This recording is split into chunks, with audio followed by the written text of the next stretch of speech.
Hello and welcome to today's video. So this time we're going to be taking a look through and cleaning up and restoring my complete vintage Fontana paperback collection. Now I absolutely love these books. They're full of cool vintage Agatha Christie titles as well as other brilliant books, and I'm sure you're going to enjoy looking through them as well. So sit back, relax, and let's get to it.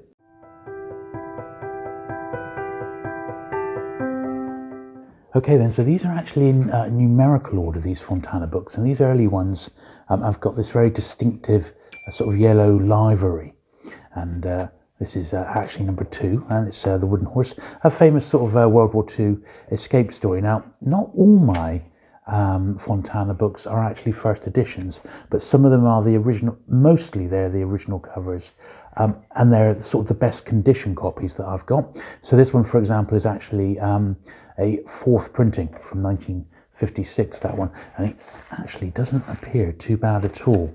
So with the Fontanas, I've not been collecting them for like years and years, not like for decades. I've only been picking them up sort of in the last 5 to 8 years, I suppose, on and off. I had a few in my collection anyway, which were some early Christies, and these ones basically have all been picked up fairly recently. So I'm hoping that they're not going to need massive cleaning, but there may just be the odd one or two which might need a bit of a looking over. See, this is number 5, and this is an original one. So the spines were the blue and the yellow, and we'll see examples of both as we sort of work our way through the series.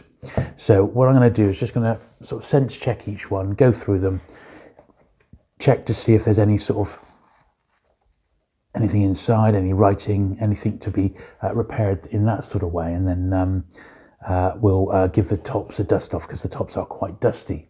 So Hammondin is there, the earliest one of that, number 16 this is.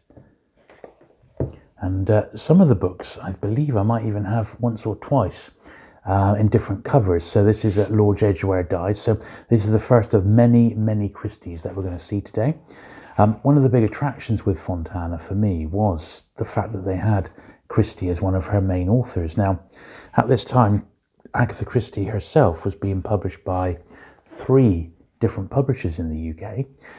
It was Fontana here, and they published her earlier on because these Fontana books were a spin-off from Collins' White Circle, and that's what these sort of morphed into. But Christie herself was published in Fontana, and she was being published in Pan, and she was also being published in Penguin. So all 3 publishers had parts of her list, and they tried to do the best that they possibly could to market her, and they were all trying to outdo each other, which I think was for Christie a very, very shrewd move, not giving her entire list to one publisher. That one's absolutely minters. Look at that, 1955. That, I would say, appears unread. Look at that, it's got almost a perfect spine. Really nice white pages. God, if only they were all like that. It's a good book as well, The Tunnel. I like stories of World War II in particular, but also World War I escape stories. They're something that I've always been quite into, regardless of the publishers.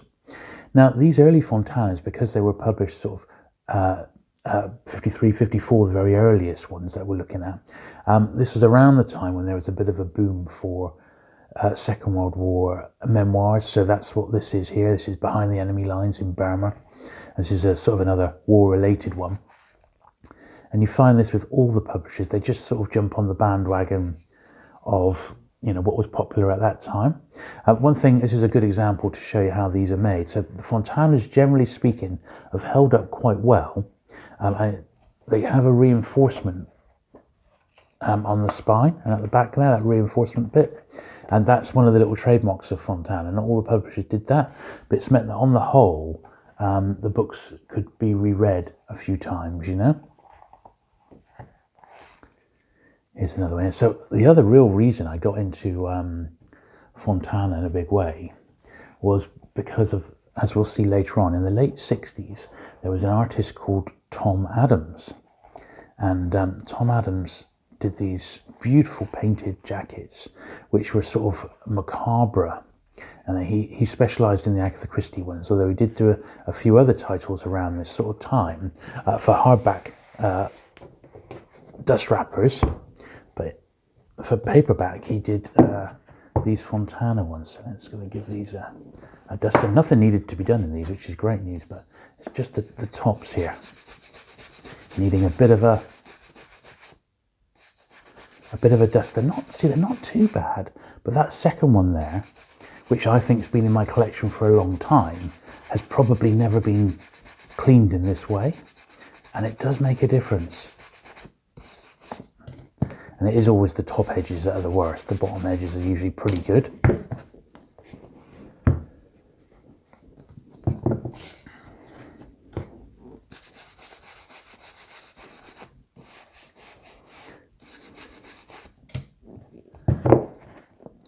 But yeah, Tom Adams, he sadly passed away just a couple of years ago as I was just starting this channel, because I'd always been a huge fan of him, but not really known a lot about him. And I picked up a couple of books on the artist's work. And as well as these Christies, he did lots of good, he did some runs in America, and he was friendly with the author John Fowles, who wrote The Collector, and he did his dust jackets. And one of his other great ones was the cover to the James Bond book by Kingsley Amis, Colonel's Son. But it was his Christie book jackets that were his most famous. And when he retired, he actually moved fairly close to me in North Devon, which is not a million miles away, a lovely part of the country, but not a million miles from where I live today. And I would have loved to have maybe gone and visited him, but just purely as a fan, and take along a few books to get signed. But sadly, yeah, he passed away a couple of years ago. But he's left with us a fantastic legacy of fantastic covers. And yeah, I've got those to show you a little bit later on. So to say, there's going to be a nice little run of Agatha Christie. So I pretty much do collect her in vintage paperback across all different publishers.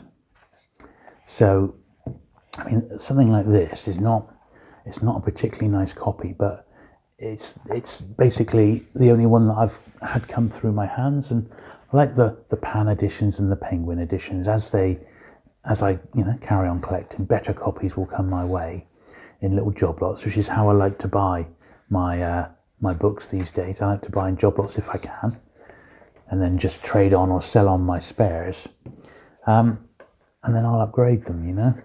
I was quite lucky in that some of these early Fontanas, I did get quite a lot of them off one guy, and it was only about a year and a half ago, so almost certainly the majority of these have been through the cleaning process, and really they just need the tops dusting off, and maybe a couple of them might just need a little bit of a polish. But apart from that, we should be pretty good to go on these. But as I said, in this series of videos on this channel, I am going through my entire collection, book by book, series by series, and this was all my Fontanas. So we have, although there's not a lot of cleaning being done at the moment, there is an awful lot of books to go through. So and we're going to try and do them all in the one video. These Andrew Garve ones I picked up, they were all together in one little run. Now, he's not an author I've read a lot of, but I do hear he's from that sort of the post-Golden Age. So Golden Age really was sort of the 30s and 40s, and he was part of like a new wave of crime authors, a bit like this guy here, Harry Carmichael. And for me, and I can see why these are so attractive today, the books aren't particularly long, usually 100 to 140 pages, and they're the sort of things you can, finish in a few sittings. And for that reason, I think they really do work well. This one's a bit damaged here. Death in the Clouds. Yeah, so this is quite nice. So it's set on a plane, and they've got where people were sitting on the plane. But that's a bit of a beaten up old copy, that one, but that's okay. Evil Under the Sun. This is my sister's favourite Agatha Christie book. I don't remember this jacket very well. It got released as a really great film, didn't it, in the late 1970s? With one of those all-star casts, the sort of ones. I think it was Peter Ustinov played Hercule Poirot. Another Hammond Innes. He was a really, really popular author for many, many years, but seems to have gone off the boil a little bit in popularity. This is dated 1961. Quite a nice jacket, that one, isn't it? Quite evocative. So I think we'll give these a little dust off. But really, so far, we've been pretty lucky, and it was sort of as I hoped, that the books wouldn't be too beaten up. And I suspect that a lot of these have pretty much been through this process fairly recently. So apart from the dusting on the top, they shouldn't be too bad.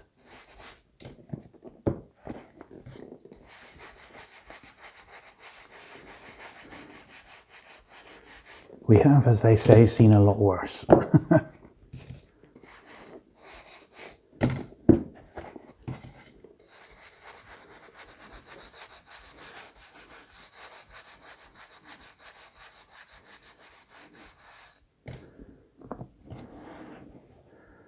Right, let me just pause there and pull the camera out a little bit.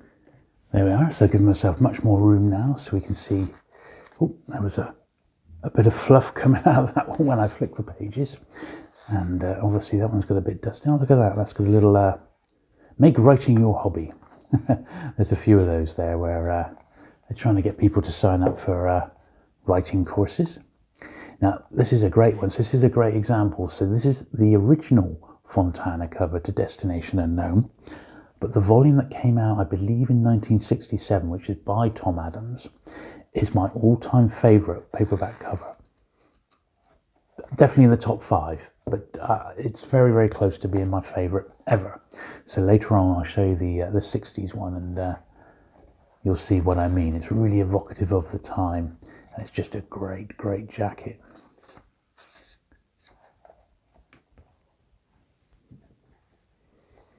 I said, not all of these are first editions, first Fontanas. Some of them are just the earliest editions that I've had.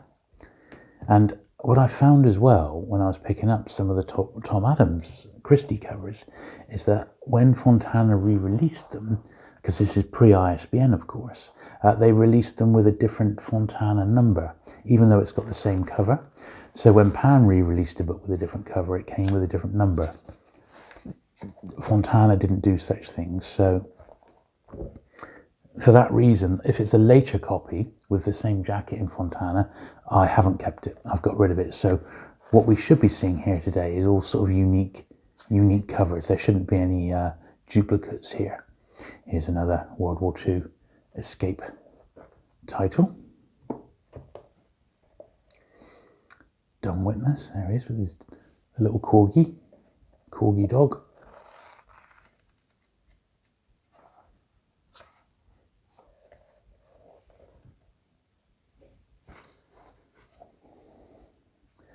Dead of Night. This one's got 2 inserts in. Right for Profit and Pearl Insurance. Let's slip those inside. And they are, they would have come with the book. The publishers would have been paid to have those inserted into their books. Mystery of the Blue Train. I hear this is one that Agatha Christie wasn't herself a fan of, this particular title, apparently. This one's really rough. This is the worst one in my collection because it's missing the bottom of the spine there. Partners in Crime, but such a great jacket. I don't want to get shot of it until a better one sort of comes my way. Witness for the Prosecutor. Now this is the film sort of tie-in for this. Look, the world famous play now made into an all-star film, and on the back it has got a few stills.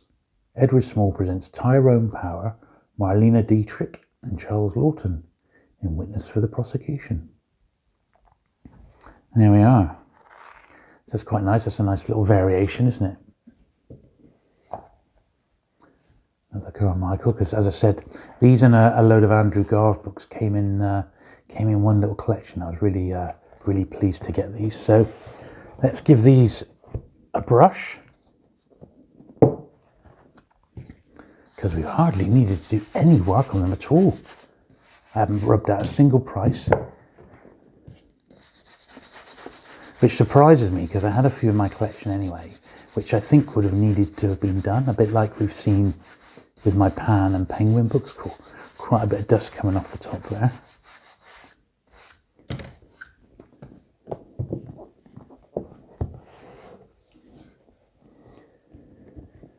But it's okay because it's another excuse to have a good look through my Fontana books, which I've not done in their entirety for over a year. So it's definitely worth doing, because they are so nice. Now, I don't really think that these were sold very widely on the continent. They are very, very much a British thing, but obviously some would have got to the States and Canada, I would have thought, and maybe even Australia and New Zealand. But unlike the Pan books of this period, they don't have different pricing for different regions. They are just the traditional British 2 shillings and 6pence. There we are. And one thing I have been noticing when I have finished doing a cleaning video such as this, when I get back to putting the books back on the shelf, it's a real pleasure knowing that they're all super clean, and I always give the shelf that they've come out on a bit of a clean as well, and they just look lovely. They really, really do. I just wish I could just I had, huge walls where I could put them all in a line, so you could see how the covers progressed and the design of the books, rather than on sort of smaller bookcases. But needs must, and at present I haven't got room to get all of these out on display. This is one of my favourite covers. Really nice. This one, Murder on the Orient Express. Absolutely, probably one of her most famous books of all.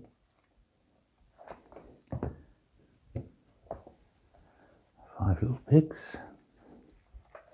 And I much prefer that sort of jacket to a typographical one, which is just, I think, a bit of a cop-out, that, don't you think? But if it's a variation, then I'll have it in my collection. This is Towards Zero. Another great one.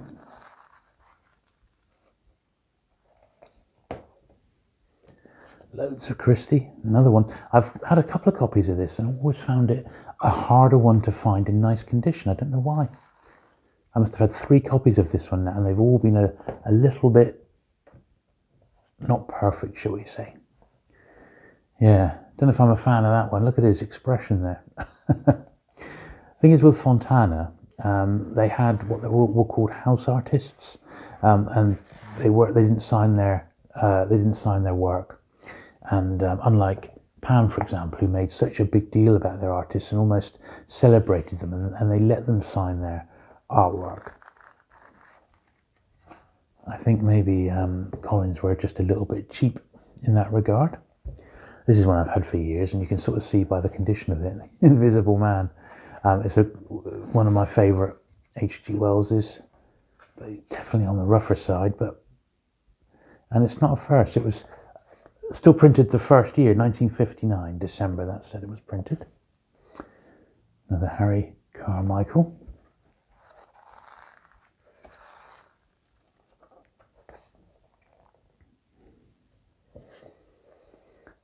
Campbell's Kingdom. Nice copy of that one. This is another film tie-in starring Dirk Bogarde, Stanley Baker, Michael Craig and Barbara Murray. Nice copy of that as well.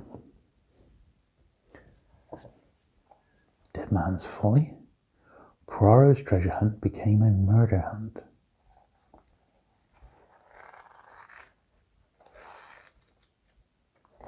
Right, I think we better give these the dusting off. Amazingly, we're still not even halfway yet. As I said, there's quite a lot of Fontana books, but you'll see how the style changes in the late 60s. It really does it's incredible. But obviously I like early paperbacks, and the earlier the better. So when I have found these, I've concentrated on trying to pick up earlier ones in the series, unless it was Agatha Christie.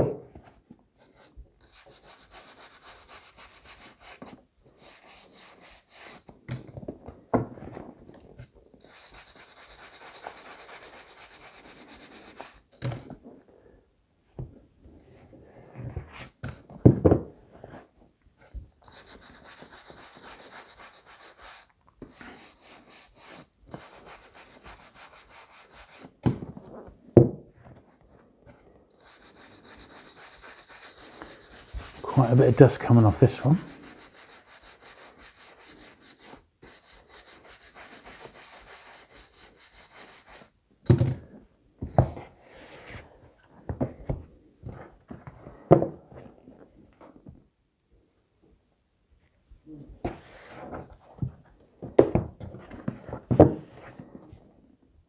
So, last time I spoke to you and did a video, I was mentioning about my new studio. Well, the good news is tomorrow is D-Day, and the new studio should be up and running. I'm going to put I've got a little IKEA table to put together, which is going to be what I film my videos on. And then I'm going to move all my lighting and everything else right up into the studio, and we're going to be ready to go. So the only thing that's really sort of missing is some stuff for the backdrop for my set, but that's something that's going to be built up over time, so it's going to be really cool. So hopefully I'll have sort of better permanent lighting, and also the sound should be a bit better because I'll be able to use multiple microphones. And also I'm hoping to do a bit of B-roll. So all that is going to be showing you, you've got an alternative camera view, shall we say. So if something ends up being out of shot slightly, I'm hopefully going to catch it from another direction. And this one's really, really worn, the Listerdale Mystery. This is very much on the borderline. Just about there. It's short stories, isn't it? But it's just about there, but I wouldn't want to play with it anymore. Compared to this one, look at this, H.G. Wells' Gips. Money was his problem. He had been better off without it. Really nice copy of that. And it's Fontana number 500. And it's also the film tie-in starring Michael Redgrave, Diana Wynyard, Phyllis Calver, and Michael Wilding. Little name inside there, but it's in pen, so I can't do anything about that.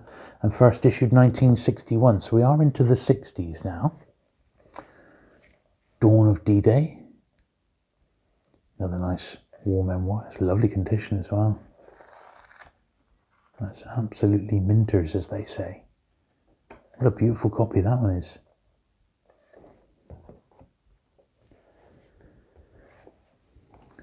Taken at the Flood. Jealousy, Deception and Murder. Poirot investigates.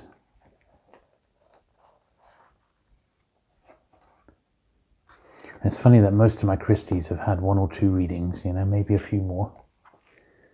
Marjorie Sharp, Stone of Chastity.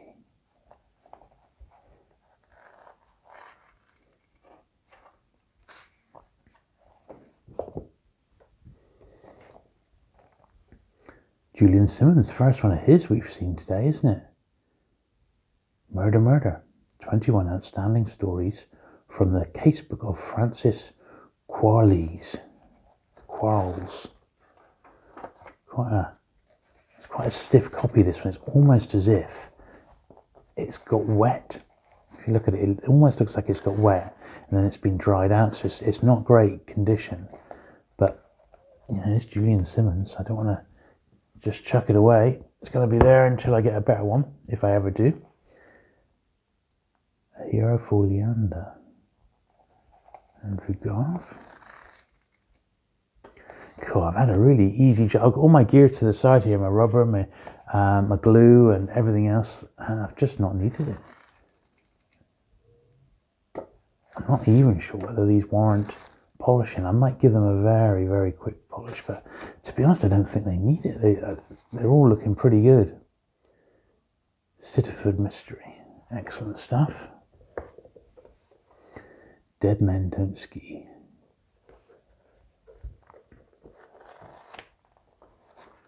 I'm surprised how many of these got inserts inside. I suppose it was a good way to do advertising. Trojan Horse.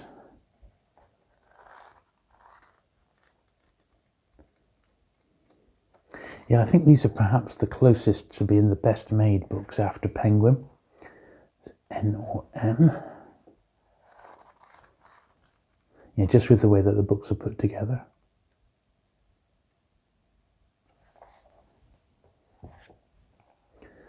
Ordeal by Innocence. It's a nice jacket.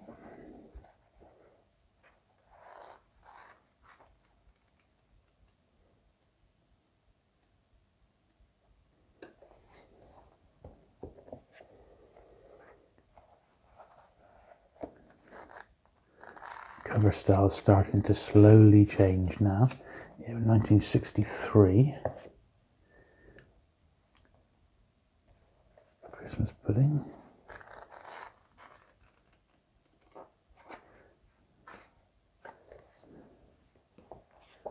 And this is the first, this is the earliest one I've got. So this is number 950. And this is an early Tom Adams. Got some writing on the back there, so it's not great, but Cat Among the Pigeons. So the difference now, compared to that earlier, slightly more cruder style, is evident.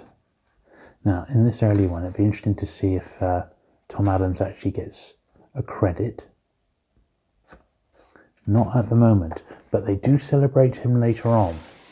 So anyway, let's give these, because we're in this little transitional period now for Fontana. So we're going to give these a brush down next.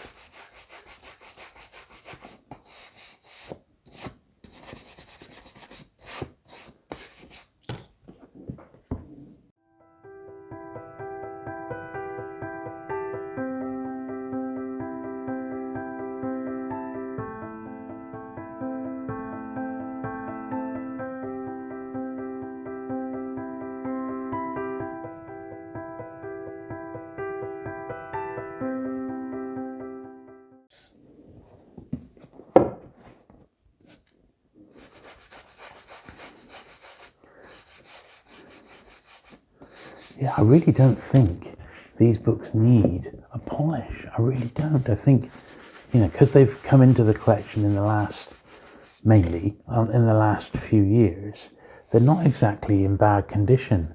And I haven't seen any that are particularly dirty. So I'm not, at the moment, I don't think I'm going to give them a polish. I'm just going to carry on looking through them right to the end.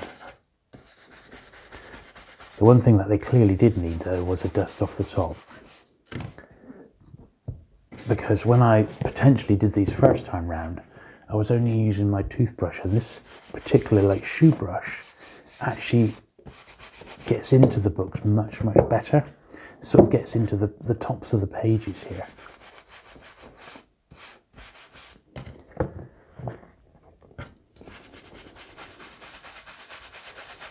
It's not doing them any damage at all. It's just getting the dust off the top. There we are. Let's get these piled up.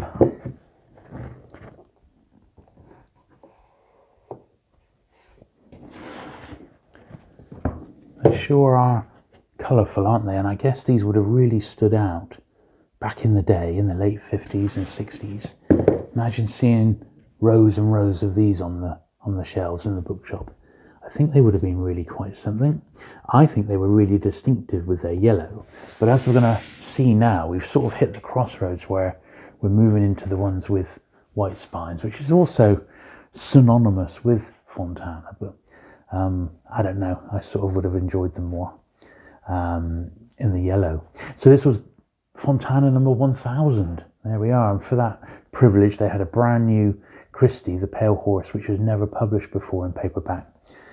So this is probably the first of this. Yeah, this is the first from 1964, Tom Adams jacket. But I have had better copies that were reprints, but I've sort of succumbed and decided to keep the first edition rather than anything else. This is what a lot of publishers were doing around this time. They were just sort of experimenting with photograph covers because the artists were wanting more to paint jackets. And it was so easy, I guess, for publishers just to come up with a photo or get a photo shoot done. It probably ended up being cheaper. So we'll find a real mixture in these next few books, you know, where they sort of try and change the look of Fontana, which I think was a shame. However, when we start seeing the Agatha Christie's, you'll see what they certainly hit the nail on the head there perfectly. It's all manner. They really don't have much uniformity, do they? Apart from the fact that they are the same publisher. But when all the Christie's, that's another cracker. When the Christie's are put together, that's a different story because they are beautiful, they're uniform, they've got white spines, and they look very, very nice indeed.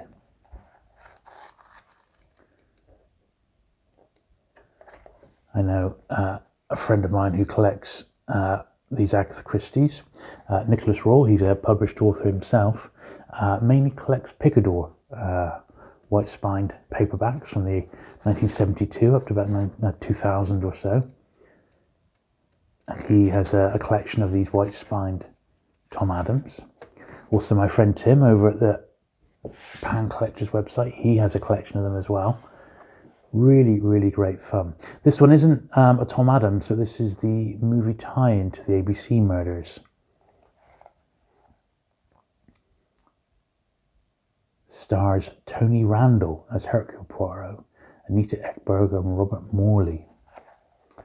Don't think I've ever seen that adaptation of the ABC murders. In America released as the Alphabet Murders. Here's a lovely Tom Adams, and you see what I mean about the slightly macabre stroke gothic style of his artwork. I just really, really love them to death. They're fantastic. I remember a little while back a few Tom Adams originals of his Christie's came up for sale. I think they're about £3,000 to £4,000 each, so a little out of my price range. But nice to see the original artwork all sort of framed up. Iconic, you could say. Pocket full of rye. So, as I said, I've got Destination Unknown coming up, I think quite soon. In actual fact, is my all-time favourite. And then I've got another one which is also in my top 5 favourite book jackets of all time. And it's this one, A Caribbean Mystery. Absolutely fantastic. So you got the severed head. You got the swollen eyeball, the photograph behind, lying underneath the head. So good. It's like different elements of the story that have been put together as he's put that cover together. Very, very good indeed. So let's give these a dusting off. There is a fantastic book on Tom Adams, and I'll put a little link into a video that I did on my other channel, looking at his entire output. It's very easy to get, it's still in print, and it's got all the covers in beautiful, high quality. And if you don't fancy the job of picking up a set, although they are very, very cheap, you pick them up online for $2.50 each or something like that for a Tom Adams Christie, and you can very easily get the set. I've actually resisted buying them online because I like to try and find them in job lots or out in the wild. But I remember very vividly that these were the, what difference that's made. These were the editions that my mum had. Now, I have just noticed that on the Pale Horse there, which is admittedly a bit of a dog of a copy, the very top of the spine needs a bit of work. So I'm just going to pop a tiny bit of glue in there. Bit of Pritt stick just on the end of my screwdriver here. I'm going to slip that into there. I'm going to use another little bit as well. And this is how I do little repairs on spines like that. The little screwdriver gives me the precision to get it in. And then but nice and tight, and then it squeezes the glue out. You just wipe it off with your finger, like so, and that is now not going to get caught again. Nice, easy repair, that one, but because that copy is pretty ropey to begin with, you know, it's not going to, you know, make the world of difference. But yeah, this is what I'm here for, is to give the books as good a clean as possible. Let's give this last little load a brush.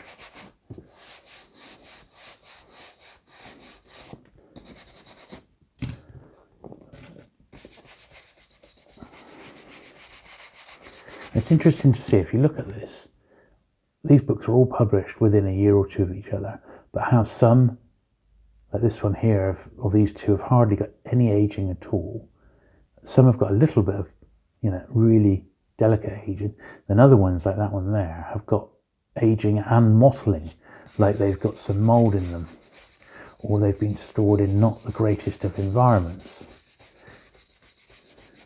It really does make a huge difference. After these books, which are 60 years old now, it makes a difference where books have been actually stored. So, The Professionals, another movie tie-in by the looks of it. Nothing to do with the 70s ITV series. This is now a Columbia picture. Burt Lancaster, Lee Marvin, Robert Ryan, Jack Palance. What a cast, eh? It's funny, we've seen a few movie tie-ins. It's not the sort of thing you would expect to see. And here it is, look. My favourite cover of all time, Destination Unknown. Classic Tom Adams. It was, I think it's 1967, is it? Yeah, 1967. This is the first time. The book had been out of print for 3 years, and Fontana reprinted it. And we saw the original edition earlier on, didn't we? Where was it? Destination Unknown. There it is, all the way down there. Fontana 228, and this is Fontana 1506. But this was the first time that the Tom Adams one was published in 1967. It's really evocative of the time. It's sort of psychedelia was all the rage, wasn't it? And the cover he did to Colonel's Son is very, very similar to this, and I'll pop a picture of that in when I put this into editing. It's sort of Salvador Dali-esque, where it's sort of like swirly and surreal. Absolutely fantastic. Really, really great jacket. I'd love that as a big print and stick it up on the wall, because it's that, I think it's that good. Another one now, Bertram's Hotel. So I've had multiple copies of this, but I've foregone them because it's not difficult to get, to keep it this earlier edition, which I believe is possibly the first in that printing. So if I've had multiple ones, I've probably had a later number with that cover on. I've gone and just kept the earlier number. Evil Under the Sun, another different edition again. So we saw this one as well earlier. And they would have re-released it yet again when they did the film tie-in, which sadly I haven't got. So this is the controversial one now. So 10 Little Indians, or 10 Little You-Know-Whats, got republished as And Then There Were None.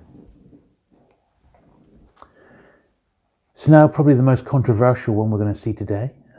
I'm sure it doesn't need any explanation if you're watching this video, but obviously the title became offensive. It was offensive in America as well because they published as 10 Little Indians. So it got changed, I believe, in about 1982, something like that, to And Then There Were None. It got published by all the three main publishers, so Fontana, Penguin, and Pan all had their own editions of it, but this was the only Fontana one. And it's quite famous with Tom Adams jacket. It's an expensive book, this one. I've seen copies sell for up to £75. This is the first printing of it. So first issued in Fontana in 1963. So in actual fact, I've not got that, but it's a typographical cover. So I haven't actually got that one. But then this was the first time with this jacket in 1976. And that's the one you want to pick up if you want the first with this particular jacket, which is iconic. But obviously I definitely don't wish to offend anyone on my videos, so I've covered up the offensive word.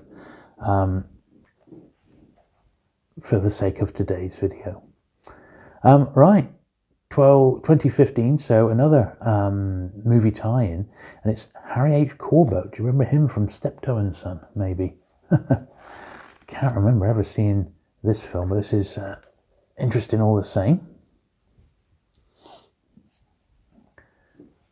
Tom Adams again. These are originals. Third Girl. And they do look very, very good, these, don't they? They're lovely.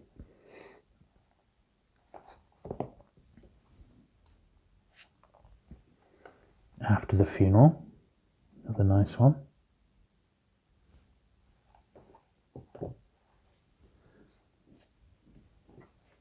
By the Pricking of My Thumbs. This is a slightly less dramatic Tom Adams cover. You know, he didn't do the full thing. It was more like a few vignettes put together. There she is on the back with her arms crossed, like she's in a coffin, maybe. Let's give these a clean. And as I said, when I was growing up, these were the exact editions that my mum had. And I remember she raved about them, and I read them and enjoyed them, certainly. But I think my sister enjoyed them more than me, because my sister's a huge, huge Agatha Christie fan.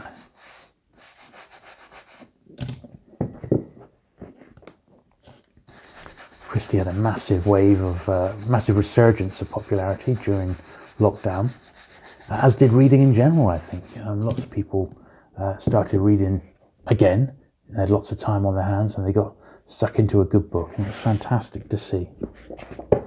I certainly had a little bit more time than usual to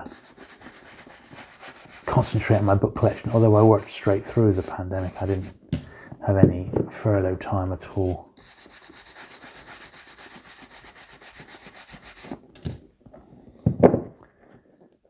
Right, so we are on the last little stretch of these now, so let's pull this stack over here. So we're going to be treated to lots of great Tom Adams-esque covers here. And in a lot of cases, like you'll see cover painting by Tom Adams. He actually gets his own little credit. He did a superb series for, I think it's pocketbooks in the States of Raymond Chandler jackets, which are really nice. Look at that one there. That's great, isn't it? Hickory, Dickory, Dock. So you've got the mouse on someone's fist there with a ring and the eyes there. It's really something, isn't it? Particularly when it's a nice high-grade copy such as this. Yeah, that's... we'll just leave that there for a minute while we look at this next. Oh, this is another absolute cracker. Taking Out the Flood. It's one set during the First World War. And this is another super... I mean, both of those are just stunning. As book jackets go, they're just so good, aren't they? They really, really are. And the better the condition, the better the books look. What they must have looked like when they were brand new, I don't know. Murder at the Vicarage. Good stuff, this one. And there's lots of different elements here. You know, you've got, you know, you've got a little bit of the letter showing that was in the Vicarage, the old-fashioned thing, old-fashioned phone. Now, one of the characters in this was an artist, so you've got the artist's paint. The books here, the materials of the artist, obviously based on an actual book that must have been in Tom Adams's collection. Then the gun with the little bullet just resting on top there. Excellent. What an eye for detail. And for me, that's such a better book jacket to look at, because there's lots of different elements there. And as you read through, these bits will all become self-evident and you'll know exactly what they refer to. I always remember Paul McCartney saying, when in the old days, when he was talking about the cover to Sergeant Pepper, and there was loads and loads of stuff to look at. And also, I think it was Revolvers, another one, which was full of loads of information and loads of stuff to see. And he would buy a record when he was young, and then on the bus home he'd get it out of the bag and he'd be looking at it and reading every little bit about it. And I used to be the same when I would buy a CD or something, or a book. On the way home I'd like to look into the detail. And I think nowadays publishers can be very lazy and just have like a typographical cover rather than actually commissioning a nice bit of artwork like these. And that's why this is almost becoming, because these are 50-year-old books now, this is, you know, almost a bygone era. Another favourite of mine, not the greatest copy, but it's not bad at all, is it? It's blooming excellent, really. It's got the letter opener stabbed right in the back of his neck. It just makes you wince, doesn't it, when you see it? Great stuff. Body in the Library. I think not one of his greatest. I mean, there's lots of elements here. Again, got the little fly there on the woman's leg where she collapsed. I think the Pan edition, which has got sort of a woman actually in the library, sort of reaching up to a book, is perhaps my favourite of that particular one. Dead Man's Folly. So this one's interesting because it's got a different sort of lamination on the cover, which gives it a slightly different vibe. It sort of pops a little bit. And his American ones look a lot more like this than some of the other ones that we've seen. But he gave Christie a very particular identity, and it absolutely worked. It was absolutely years before they changed it. This was a paperback original, Passenger to Frankfurt.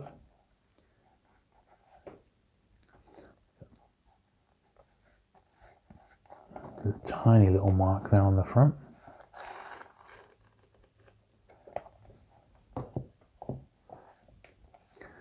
Ordeal by Innocence.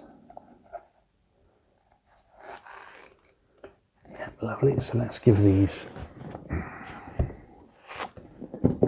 a brushing down. And these later ones are almost all Agatha Christie. In fact, they are right to the end. They're all Agatha Christie titles, because for later Fontana, that's the ones I want. Whereas the earlier ones are for my sort of publisher collection, you know, where I'm collecting classic British publishers in paperback form.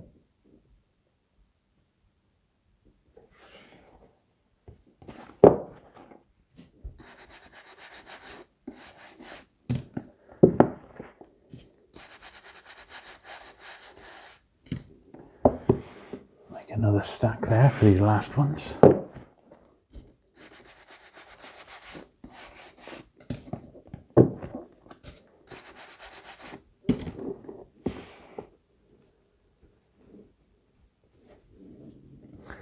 Okay, Sparkling Cyanide.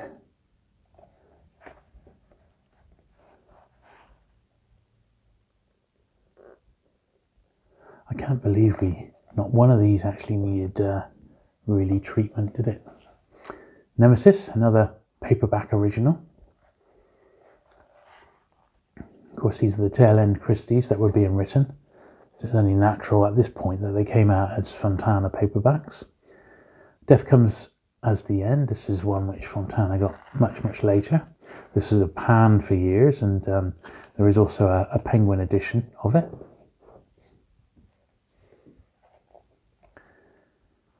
Another one here, first printing. Elephants Can Remember. Not such good. These very tail end ones aren't so good as the original sort of jackets, which is a shame, but you know, poster and effect, they're much smaller, and I guess maybe he was heading to retirement and he didn't really want to be doing the full beautiful jackets like he did earlier. And this one's not Tom Adams at all. That cover photograph by Robert Golden. What a shame. What a shame. Sleeping Murder, Miss Marple's Last Case. Tom Adams on this one. When you compare that to some of the earlier ones, it doesn't really compare, does it? This one's slightly conked, actually. It's a slightly skew width.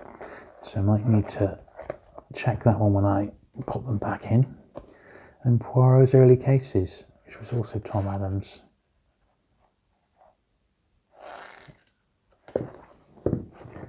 So the tail end ones aren't so good as that sort of classic period in the 1960s, which were, well, they were fantastic, weren't they?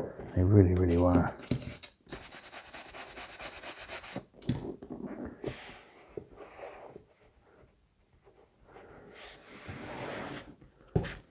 Still good, but perhaps for me, the classic period is that late 60s, sort of 67 to I think 74, 75, maybe 73. I think that's that little period there is perhaps perfect. There we are. So there we go. So that is my collection of Fontana books, such as it stands today in February 2022. That's all the Fontana books in my collection. I think they're absolutely brilliant. I'd certainly love to get a few more. I don't pick up that many, maybe 20 to 30 a year, and I do actively look for these, but they're just not turning up the same way that they used to. But it was great to get them all out again for the first time in ages and have a good look. So I do hope you enjoyed that. If you have, do please hit the subscribe button. Do please give the video a like. Thank you very, very much for watching today, and I'll see you again in another week's time for another cleaning video. Bye.